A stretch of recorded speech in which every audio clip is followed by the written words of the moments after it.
المصريين هيتعاطفوا معاك وهيصدقوك. فاكر تامر من غمره؟ فاكر تامر. في دلوقتي واحده من مش من غمره بتطلع على قناه الجزيره بتقول الاتي، هنروح للجزيره معلش. الشرطه بتحرق المسجد.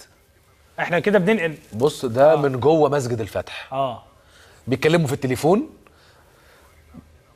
لا ولابسين كمامات بقى، فاهم؟ واخد بالك؟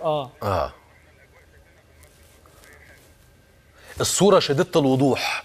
عندما تكون الصوره شديده الوضوح ده معناها ان مفيش غاز جوه المسجد، والا هتبقى الصوره شكلها ضبابي. ادي اللقطه بقى قدام الجامع بقى. بصوا حضراتكم، طبعا انتوا عارفين عامل الشكل الضبابي اللي بيبقى على البوابه، لان هو رش البودره بتاعه الطفايه. ايه ده بقى؟ حاجه يعني الحقيقه. بس احنا برضو عايزين الاهالي بتوع رمسيس يا جماعه لو اطلعوا البيت. محدش له علاقه باللي بيحصل. انا مقدر انه الناس عايزه تساعد، بس لو سمحت انت كده بتعرقل، ما بتساعدش. انت ممكن تتحول لهدف وتتحول الى مصاب. شوفوا بقى، شوف يا يوسف، معلش ده الفرق بقى. خلي بالك ادي اللي الجزيره عرضاه، معلش ده تعالوا مش هنعرض الشوطين بس مع بعض.